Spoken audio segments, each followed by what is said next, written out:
Then हमने सारे के सारे डाटा को एरे के अंदर स्टोर करा दिया और फिर डाटाबेस के जो टेबल है हमारे पास डोनर, ठीक है, वहाँ पर उस आईडी को हम मैच करेंगे, ठीक है, जहाँ दोनों आईडी मैच कर जाएंगी, यानी कि उस स्पेसिफिक पर्सन की आईडी जहाँ मैच कर जाएगी तो उसको हम क्या कर देंगे, अपडेट कर देंगे डाटा को, ठीक है, और रीडायरेक्ट कर देंगे अगेन डोनर के पेज पे।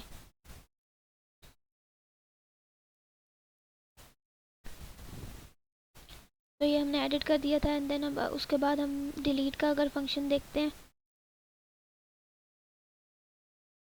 तो ये डिलीट हो गया। डाटाबेस में जाके चेक करते हैं। अब ये है, इसको रिफ़्रेश करेंगे।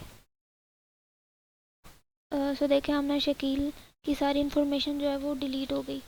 इसके बिहाइंड अब कोड देख लेते हैं।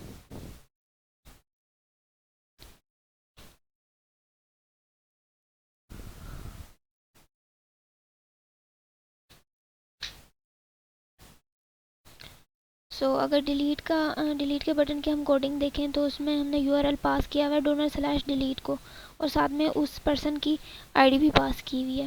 वेब में हम जाएंगे डोनर/डिलीट में, ये देखें आईडी भी पास की हुई है। उसके बाद मेन कंट्रोलर में जाके हम डिलीट डोनर को देखेंगे।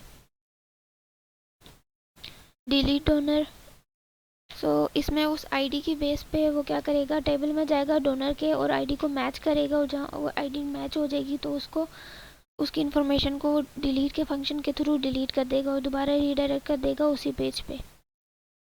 ये हमारा डोनर कंप्लीट हुआ। उसके बाद हम अपने मेन पेज पे जाते हैं, सीकर्स पे। अब सीकर्स में हम देख लेते हैं, उसी तरह होगा सारा प्रोसेस। हम इन्फॉर्मेशन को एंटर करते हैं।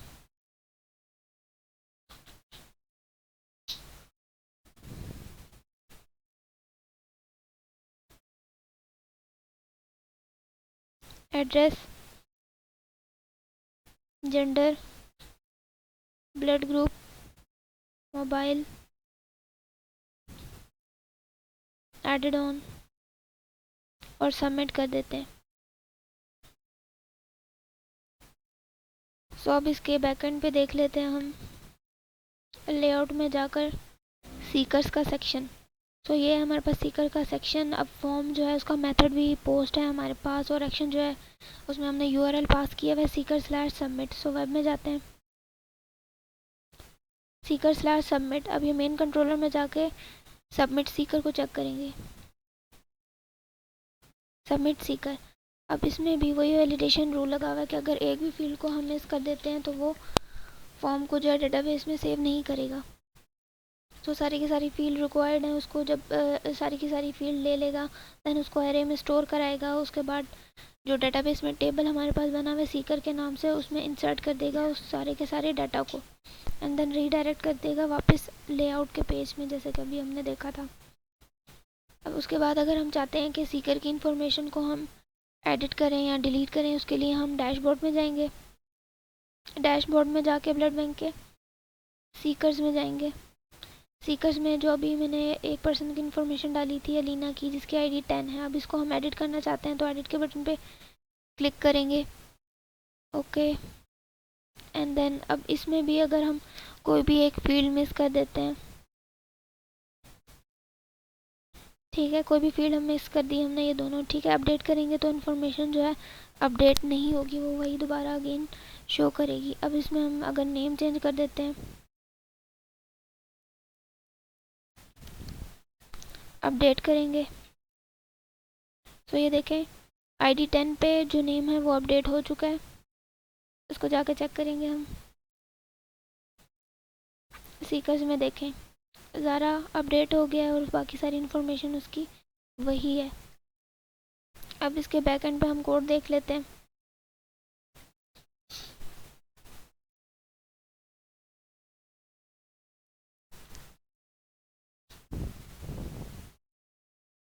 seeker.blade.php में गए। अब इसमें हमने जब एडिट का बटन प्रेस किया था तो उसके बिहाइंड क्या हो रहा है, यूआरएल हमने पास किया सीकर/एडिट का, और उसमें भी स्पेसिफिक जो ज़ारा नाम की लड़की थी जो पहले अलीना थी, ठीक है, उसकी आईडी को हमने पास किया हुआ है। अब वेब में जाएंगे सीकर/एडिट में। ये हमने आईडी पास की हुई है। मेन कंट्रोलर में जाके वो चेक करेगा एडिट सीकर को। सो मेन कंट्रोलर में गए हम, एडिट सीकर में आए। अब जो हमने आईडी उसको पास की थी, ठीक है, वो क्या करेगा कि डेटाबेस में जाकर उस आईडी को मैच करेगा, यानी कि उसकी सारी इन्फॉर्मेशन को देन गेट करके लेकर आएगा और फिर हमें व्यू दिखा देगा एडमिन डॉट एडिट सीकर का, यानी कि जो अभी ये हमारे पास प्रीवियस फॉर्म ओपन हुआ था जब हमने एडिट के बटन पे क्लिक किया था, ये वाला फॉर्म।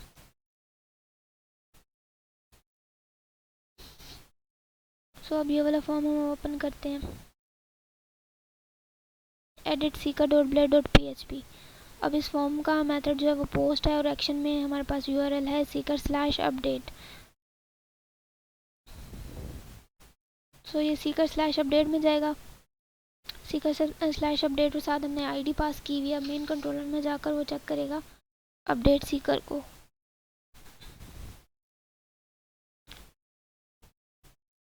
सो अपडेट सीकर में हमने वो आईडी पास की। अब इसमें भी वही वैलिडेशन रूल है कि सारी की सारी फील्ड्स हमने मस्ट फिल करनी चाहिए, कोई भी नल नहीं छोड़नी। उसके बाद सारे डाटा को एरे में स्टोर कराएगा और फिर डाटाबेस में जो टेबल है सीकर के नेम से, ठीक है, वहाँ पर आईडी को मैच करेगा और डाटा को अपडेट कर देगा और रीडायरेक्ट कर देगा वापस सीकर के पेज पे। अगर हम चाहते हैं कि इसकी इंफॉर्मेशन को हम डिलीट कर दें, ये जो ज़ारा अभी डाटाबेस में हमें शो हो रही है ज़ारा, इसको अगर हम डिलीट करना चाहें तो यहाँ से हम बटन को क्लिक करेंगे और यहाँ से भी ये डिलीट होगी और डाटाबेस के पेज से भी, ये देखिए इन्फॉर्मेशन उसकी डिलीट होगी। अब इसका बैकएंड अगर हम देख लें तो एडिट सीकर में हम जाएंगे, Sikar dot blade dot PHP में हम जाएंगे और ये जो था हमारे पास डिलीट का बटन था, उसमें देखेंगे कि URL हमने पास किया हुआ सीकर स्लैश डिलीट और साथ आईडी हमने पास की हुई है ज़ारा की। सो अब ये वेब में जाएगा, सीकर स्लैश डिलीट के अंदर सीकर स्लैश डिलीट और इसकी आईडी हमने पास की। अब मेन कंट्रोलर में जाके वो चेक करेगा डिलीट सीकर को। सो हम मेन कंट्रोलर में आए, डिलीट सीकर में गए, उसकी आईडी को हमने पास किया। अब ये डाटाबेस में जो सीकर के नाम का टेबल है वहाँ जाके आईडी को मैच करेगा और सिंपली ये डिलीट के फंक्शन के थ्रू उसको डिलीट कर देगा सारी की सारी इन्फॉर्मेशन को उस पर्सन की आईडी के बेस पे। सो और वापस रीडायरेक्ट कर देगा हमें सीकर के पेज पे। सो ये हमारे पास दो मेन यूज़ केस हो गए, डोनर और सीकर के। एंड देन उसके अलावा अब हम देखते हैं बाकी चीज़ें। सो मेन पेज पे हमारे डोनर हो गया, सीकर हो गया। अब हम देखते हैं गैलरी को कि बैकएंड पे ये इमेजेस कैसे ऐड हो रही हैं और कैसे डिलीट हो रही हैं। तो हम वापस अपने एडमिन में जाएंगे, एडमिन में जाकर हम गैलरी को चेक करते हैं। अब गैलरी में आईडी दी हुई है इमेज की, ठीक है, उसका टाइम दिया हुआ, उसकी एक्सटेंशन दी हुई है और ये डिलीट का बटन दिए हुए हैं, ठीक है, और ऐड न्यू। तो अगर सबसे पहले हम डिलीट को चेक कर लेते हैं, इस इमेज को अगर हम डिलीट करें,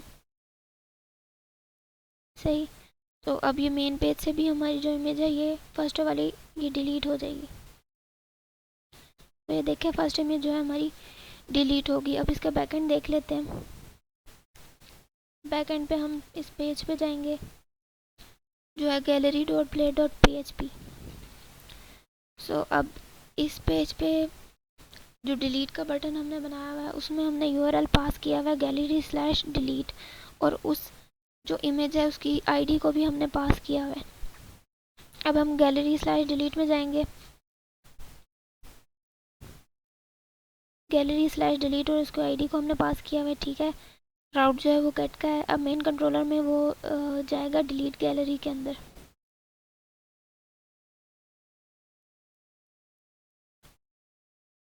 अब जो डिलीट गैलरी है उसमें हमने आईडी पास की हुई है, ठीक है। अब ये डेटाबेस में जो हमारे पास टेबल बना हुआ है गैलरी का,